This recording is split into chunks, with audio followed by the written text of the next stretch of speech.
కాంగ్రెస్ ప్రభుత్వం వచ్చి 6 పథకాలని చెప్పిండ్రు. ఎన్ని ఇస్తున్నారు అనేది ఆయన అంతరాత్మకు తెలుసు. అది ఏజ్ పర్సన్లకు ఎక్కువ ఇస్తామని చెప్పినారు. ఇప్పుడు అదే ఎవరి మంత్ పెన్షన్ లెక్క అని చెప్పారు. ఆ పెన్షన్ ఇవ్వట్లేదు. ఇప్పుడు బండ్ల మీద కూడా ఛాలెంజ్ చేస్తున్నారు. బండ్లు చేస్తున్నారు పోలీసు వాళ్ళు. చూస్తున్నారు కదా, నేను తీపిచ్చేస్తున్నారు. అక్రమంగా వాళ్ళని తొలగించేసి బండ్లు ఎక్కించుకొని పోయి ఛాలెంజ్ చేస్తున్నారు. ఇలాంటివి జరగకుండా చూస్తే బాగుంటది. మనకు టీఆర్ఎస్ ప్రభుత్వం అయితే చాలా హ్యాపీగా అందరిని మంచి సంతోషపరిచిండ్రు. 6 గ్యారెంటీలు కూడా ఇంకా ఎగ్జిక్యూట్ కాలేదు. 2-3 ఇచ్చిండ్రు. ఇవ్వట్లేదు. పింఛన్లు కూడా ఇవ్వట్లేదు. మేము పింఛన్ల గురించి ఎక్కువ పోరాడుతున్నాము. జాబులు లేవు. జాబులు ఇస్తానని చెప్పిన జాబులు ఎవరికి లేవు. మాకు లేక ఈ ఏజ్లో కూడా మేము రియల్ ఎస్టేట్ చేసుకుంటూ ప్లాట్లు అమ్ముకుంటూ తిరుగుతున్నాము. ఇబ్బందుల్లో ఉన్నాము.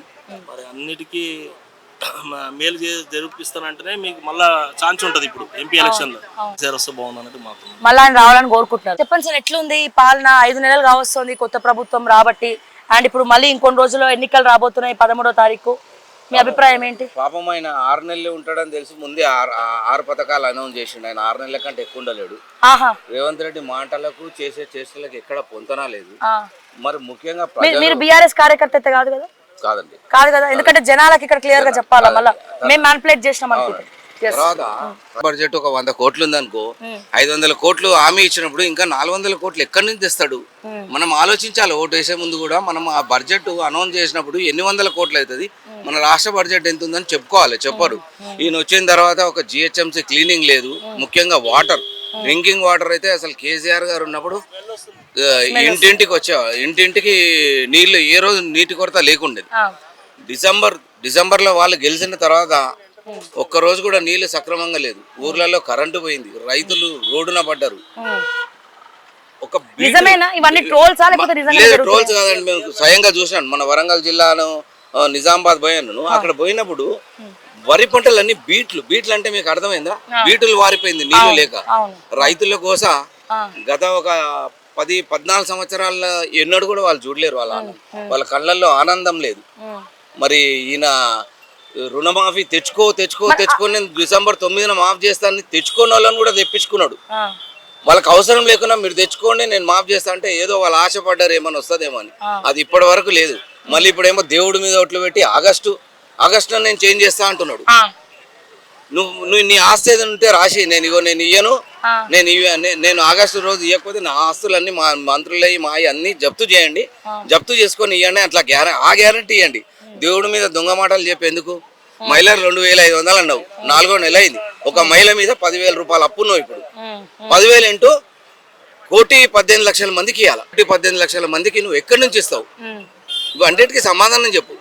గ్యాస్ అన్నావు, ఎక్కడుంది? సబ్సిడీ అన్నావు. ఒకసారి చిన్న 5 నెలలు అవుతుంది అంటారు. ఇవన్నీ మీరు అంటే కొంతమంది కమెంట్స్ పెట్టే వాళ్ళకి 5 నెలలు కాదు కదా, ఆయన తల కింది కాలు మీద చేసినా 50 సంవత్సరాలు చేసినా కాదు. మరి అవినీతి సంగతి ఏంది? గత ప్రభుత్వం చేసిన అవినీతి, కాళేశ్వరం అవినీతి లేదండి. లేదు, ఒకటే మేడిగడ్డలో 83 పిల్లర్లు, ఒక 3 పిల్లర్లు పెద్ద కాంప్లెక్స్ పెద్ద చేసేటప్పుడు ప్రపంచంలో ఎక్కడ కట్టినా ఒక చిన్న ఇంజనీరింగ్ మిస్టేక్ అవుతుంది. దాన్ని రెక్టిఫై చేయడం పోయి దాన్నే హైలైట్ గా చూపించి నీళ్ళు వదలలేడు. కేసీఆర్ గారు మన సూర్యాపేట పోయిన తెల్లారి నీళ్ళు వదిలేడు. మరి అప్పుడెందుకు పోలేదు? అప్పుడెందుకు కూలేదు? ఇదన్నీ కావాలని కేసీఆర్ గారిని, టీఆర్ఎస్ ప్రభుత్వాన్ని బదలాం చేయడానికి వాళ్ళు చేస్తారు. మీరు చేయండి. మీరు మంచి పని చేస్తే ఎవరైనా స్వాగతిస్తారు. ప్రజలు మీకు తీర్పిచ్చారు, చెయ్యండి. అందరు కలిసి ఇచ్చారు.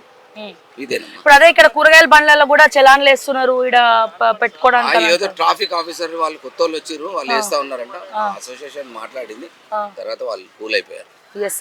థ్యాంక్స్ అండి. సో వీళ్ళందరూ మాట్లాడిన వాళ్ళైతే బీఆర్ఎస్ పార్టీ కార్యకర్తలు కాదు, మార్నింగ్ వాక్ వచ్చిన వాళ్ళు.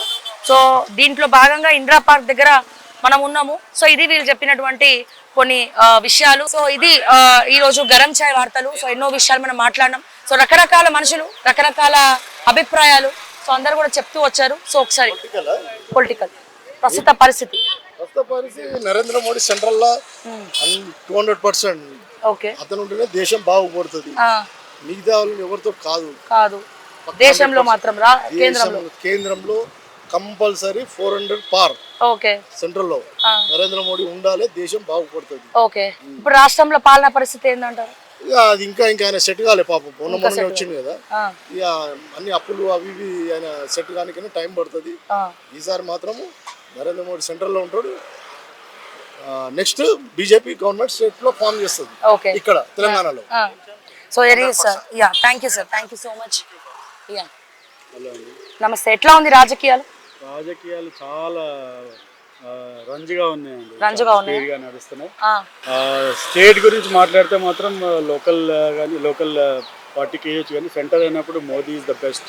Okay so is taking India to major extent.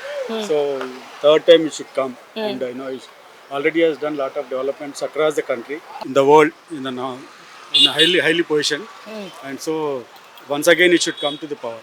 రాష్ట్రంలో ఎట్లా ఉంది కాంగ్రెస్ పాలన, ఎట్లా ఉంది? కాంగ్రెస్ పాలన ఇప్పుడిప్పుడే స్టార్ట్ అయింది కాబట్టి కొద్దిగా ఫైనాన్షియల్గా వాళ్ళు డెవలప్మెంట్ చేసుకుంటూ రావాలి. దానివల్ల నెక్స్ట్ 6 months లో కొద్దిగా వాళ్ళు పుంజుకునే ఛాన్సెస్ ఉన్నాయి. ఈ 5 years మాత్రం నడిపిస్తారు. సో వేస్ట్ ఖర్చులు చేయకుండా రాష్ట్రాన్ని డెవలప్ చేసే ప్రయత్నాలు చేస్తే మాత్రం తప్పకుండా వాళ్ళు సక్సెస్ అవుతారు. నెక్స్ట్ టర్మ్ కూడా రావడానికి ఛాన్సెస్ ఉంటాయి. Revanth Reddy is youngster and is having a zeal. No is going to develop the state. Sure, తప్పకుండా. So anyways thank you so much. So ఎన్నో విషయాలు మనం మాట్లాడడం, రకరకాల మనుషులతో మాట్లాడము. సో ఇది ఈ రోజు మన గరం చాయ్ వార్తలు. మరిన్ని అప్డేట్స్ కోసం చూస్తూనే ఉండండి ఓకే టీవీ. అంటిల్ దెన్ నేను మిస్ శ్రావ్య. జై తెలంగాణ, జై హింద్.